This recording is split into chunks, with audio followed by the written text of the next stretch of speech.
Hi, good day. So for today's video, I'm going to discuss Ellipse.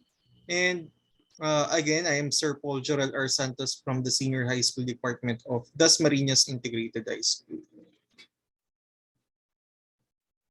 To start with, let us have the definition or the objectives rather. So at the end of the lesson, you should be able to define an ellipse. That's the first one. The second is determine the standard form of equation of an ellipse. And the third is to graph an ellipse in a rectangular coordinate system. Now, what do we mean by ellipse? Let us say we have 2 points, two distinct points, f sub 1 and f sub 2. An ellipse is the locus of point or locus of points P or set of points P whose distance from f sub 1 and from f sub 2 sum up to a particular constant. Now, if we're going to take a look at the figure below, we have here f sub 1 to P and f sub 2 to P. Now, its distance is or will sum up to a particular constant. Let us say 2a, for example. And uh, the definition tells us that any point on the ellipse, if we get its distance, or any point on the ellipse, its distance from f sub 1 plus f sub 2 will sum up to uh, a particular constant, meaning they have the same sum, in other words. Now, these points are called, or these points f sub 1 and f sub 2 are called foci of the ellipse. And we have here the standard equation of an ellipse. Say we have point C with the coordinate HK be the center of the ellipse. And we should take note that A here is always greater than B. The standard form of the equation of the ellipse is given by uh, this one. Yan. I'm not going to read this, no, but I would like you to look at the difference between the first and the second equation. On the first equation, as you can see, the denominator of x is a, meaning to say the denominator of x in the first equation is greater than the denominator of y, because as I have mentioned, a is greater than b. And for the second one, we have here the denominator of the denominator of y is greater than the denominator of x. Now, if that is the case, as I have said here, the ellipse is vertical. And for the first one, we have here the ellipse is horizontal. Okay? Now, let us try to look at the second one. I mean, what if the center is located at the origin, whose coordinate is 0, 0? As you can see here, we have here 0, 0. The center of the ellipse. And again, A is greater than B. The standard form of the equation of the ellipse is given by, now if we're going to substitute 0 to H and to K, it will give us x squared over A squared plus Y squared over B squared is equal to 1. It only tells us that we will just erase negative A or minus H and minus K on our original equation. And if that will happen if the ellipse is horizontal, no? And if the ellipse is vertical, we have here x squared over b squared plus y squared over a squared is equal to 1. Okay? So I would like you to be familiar with these equations because I want you to determine if the ellipse is horizontal or vertical given an equation. Okay? Now, let us have, or I also, moreover, no, I also want you to identify the center of the ellipse given its equation. Okay? Now, let us have here some examples. Okay? For these examples, we are going to graph, or later we are going to sketch the graph and include the points that I've mentioned here. The first thing that we need to do here is to give the coordinates of the center, foci, vertices and co-vertices of the ellipse.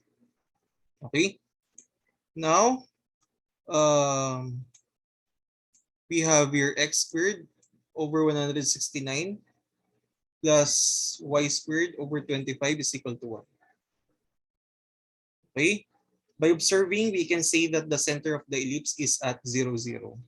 Okay? It is of the form x squared over a squared plus y squared over b squared is equal to 1. Okay? We should also take note that the ellipse is horizontal because the denominator of x is greater than the denominator of y. In this case, 169 is greater than 25, which means a here or a squared here is 169. Now, how are we going to find the coordinates of the foci? The coordinates of the foci, okay, let's see with the coordinate hk be the center of the ellipse. The coordinates of the foci are, okay, I'm not going to read those two, but I'm telling you that we are going to use the first one to determine the coordinates of the foci. We're going to use the first one if the ellipse is horizontal, and the second one if the ellipse is vertical. A while ago, I told you, and it is also written here that the ellipse is horizontal. That is why for this, uh, in this case, we're going to use the first one because the ellipse is horizontal. Yeah. Now, we do not know yet the value of C. To determine the value of C, or to solve for C, we have here the formula, no? So we have here C is equal to square root of a squared minus b squared. And we all know that a squared here is 169 and b squared here is 25. So we have 169 minus 25 and that is 144. The square root of 144 is 12. Meaning to say C is equal to 12. Since we already know the value of C and as we all know, HK here is 0, 0. Meaning to say, replacing H, C, and K by their values, it will give us this. H was replaced by 0, C was replaced by 12, and K was replaced by 0. Same goes with this, F sub 2. H is 0, C is 12, and K is 0. And this will be on the left side, or for F sub 1, we have negative 12, 0, and for the right side, or for F sub 2, we have 12, 0. So those are the foci of the ellipse. Now let us proceed to coordinates of the vertices. Now we have here C as the center of the ellipse with the coordinate HK. So the coordinates of the vertices are, okay. Now we're going to use the first one if the ellipse is horizontal, and the second one if the ellipse is vertical. And we all know, based on what we have or what I have told you earlier, that the ellipse is horizontal. That is why we are using, or we will be using the first one. But we do not know yet the value of A. Okay. Though we do not know the value of A, we know the value of A squared, and that is 169 because A squared is the larger denominator. So meaning to say, if A squared is equal to 169, the value of A is 13. Since A is 13, H is 0, K is 0, I will just replace H, A, and K by their values. Doing so, I have here 0 minus 13, 0, 0 plus 13, 0. And if I'm going to simplify these, it will be negative 13, 0 for V sub 1 and 13, 0 for V sub 2. Okay? So I will just put it there, no, so that you will not forget what we have earlier. The next thing that we need to find is the coordinates of the co-vertices. Let C be the center of the ellipse having the coordinate HK. The coordinates of the co-vertices are, again, we are about to use the first one here, no? Because the ellipse is horizontal. Using the first one, by the way, we do not know yet the value of B, but we know the value of B squared, which is 25. So B in this case is 5.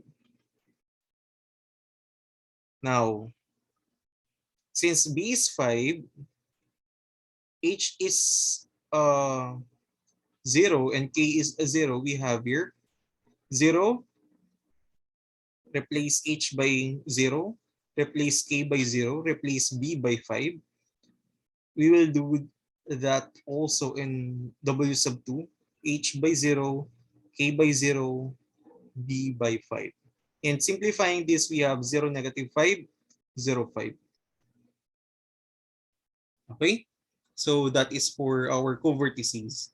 And now we are going to graph our ellipse.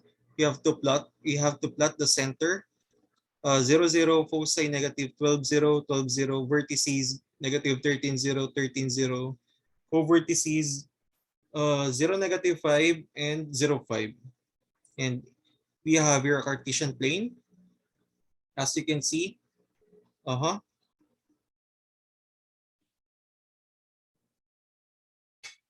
center is located here. Okay, F sub 1 here. Okay, F sub 2 here. V sub 1 and V sub 2. Okay, you should also or you should be aware that the vertices and the foci lie on the same line together with the center. They are all collinear. Now, we also have the co-vertices 0, negative 5, W sub 1, and W sub 2, 0, 5. Okay, after doing so, we have to draw a bounded figure passing through the vertices and co-vertices, which is the ellipse. Okay, as much as possible, make it smooth. So this is our bounded figure. There you go. Okay, so we were able to graph the ellipse. Now let us proceed to the second example. We have here the sphere of the sum of x and 3 divided by 64 plus the sphere of the difference of y and 5 divided by 289 is equal to what? Okay, by observing, we can say that the ellipse, the center of the ellipse is located at negative 3, 5. Okay, and the ellipse is horizontal because the denominator of y is greater than the denominator of x. In this case, the denominator of y is 289 while the denominator of x is 64. Okay, now since the ellipse is vertical, we are going to use the second one. F sub 1, h, for f sub 1, its coordinate will be h, k minus c. And for f sub 2, we have here h, k plus c. And again, we do not know yet the value of c. To determine the value of c, we have c equals the square root of a squared minus b squared. And a squared is 289 while b squared is 64. So it tells us that we have to subtract these two. Subtracting these two will give us 225. And the square root of 225 is 5. Or, sorry, the square root of 225 is 15. Okay? Now, since we all know we know the value of c, we will just replace it to the original or to our formula, no? So h is negative 3, k is 5, c is 15. H is negative 3, k is 5, c is 15. So I have this. Or I have here this. Negative 3, 5 minus 15, negative 3, 5 plus 15. And 5 minus 15, as we all know, that is negative 3, negative 10. And for f sub 2, negative 3, 20. Okay, so what's next? Okay, I just put it there for us to recall. Coordinates of the vertices. Let's see, having the coordinate HK be the center of the ellipse. The coordinates of the covert or the vertices are, okay, again, we will be using the second one to determine the coordinates of the co-vertices because we have a vertical ellipse. Okay, and first, let us solve for A.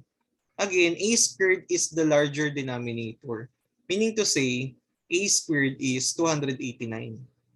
Since A squared is 289, its square root will be 17 or A is equal to 17.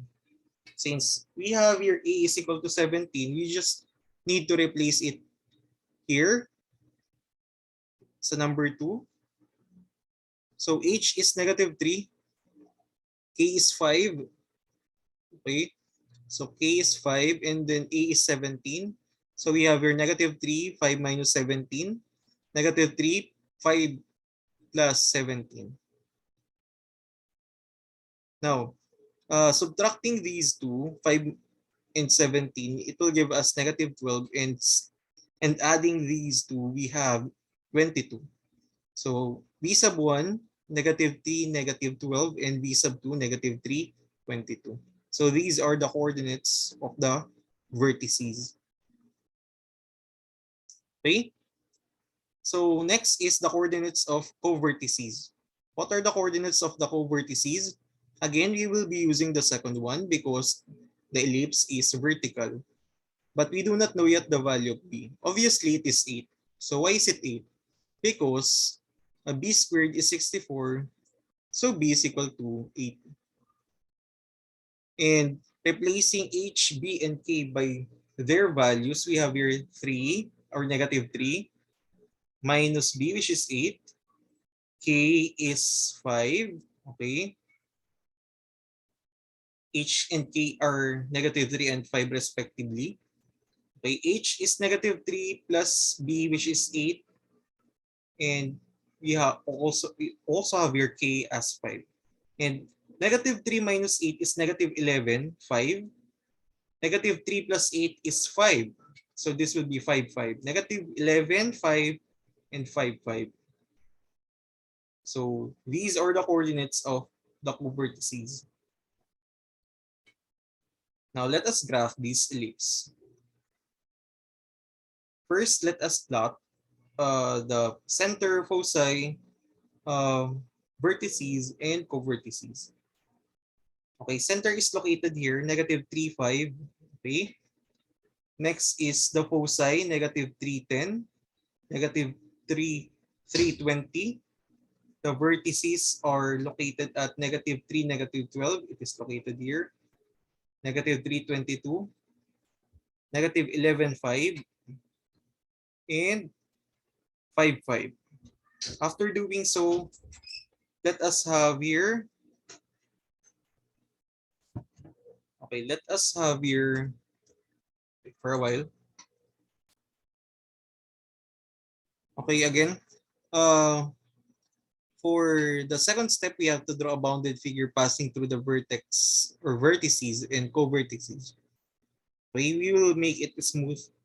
Now, I just use a graphing software called GeoGebra to graph this. Okay, so this will be its graph. Okay, there you go. So this is the ellipse having the equation or the standard equation, the square of the sum of x and 3 divided by 64 plus the square of the difference of y and 5 divided by 289 is equal to 1. Now let us have the third example. So we are 9x squared plus 16y squared minus 126x plus 64y is equal to 71. We do not know yet if it is or if it's vertical or horizontal. Also, we do not know yet or we cannot easily determine its uh we cannot easily determine its center. That is why we're going to transform this into its corresponding standard form. Yeah. As I have said here, the goal is to transform the equation in standard form. So you have to make sure that the constant term should be on the right side of the equation before performing the steps below. And as you can see here, the constant term, which is 71, is already on the right side of the equation. Now, step number 1, you have to rearrange. Okay. If we're going to compare the original equation and this equation, I just interchange the position of 16y squared and negative 126x. That's the first thing that we need to do. Okay, second is to factor out. Okay, 9x squared minus 126x, I factored out 9. So I have here 9 multiplied by x squared minus 14x because 126 divided by 9 is 14. And we also have here 16 y squared plus 4y. 64y divided by 16 is just 4y. So that will be only 4y is equal to 71. And then step number 3 is completing the square and simplify. Now, how are we going to do the completing the square? So I have here the guide. 14 will be divided by 2 and then we will be multiplied to itself. Same goes with this. 4 will be divided by 2. So that will be 4 over 2, 2. And then it will be multiplied by or to itself. Now, since we add here, this will be 49 and this will be 4. We will also add, or however, since 49 is included or must be multiplied to 9 here in this case, meaning to say we should also, by the way, let me simplify it this first. No? Yan. So we should also multiply what we will add to 9. So we have here 9 times 49 because actually we added 9 times 49 here on this case, and in this case we added 16 times 4. That is why we will also add 16 times 4 on the right side and 9 times 49 on also on the right side for them to make it or for them to be equal. Now simplifying this, it will give us 576. And now we will transform this perfect square trinomial into its corresponding square of a binomial. And how to do that? We are just going to take the square root of x squared, that will be x. Take the operation, okay? This sign or this operation between here or between these two terms, that is minus, and the square root of 49, which is 7. So we have your x minus 7. Well, in this side, or in this case, we have your y plus 2. Okay? Take note that it will be squared. No? The binomial will be squared because we are dealing with a perfect square trinomial. Now, for the last step, we have to divide both sides of the equation by the constant term. Dividing both sides of the equation by the constant term, which is 576 in this case, it will give us 9 over 576, and that is 1 over 64. Okay? That is why we have here 64 as the denominator. And for here, we have 16 divided by 576. Its simplest form is, its simplest form will be 1 over 36. That is why we have here the denominator as 36. Okay? Now we now have the standard form or standard equation of the ellipse. Now, if you're going to take a look at this, obviously its center is located at 7, negative 2. Okay?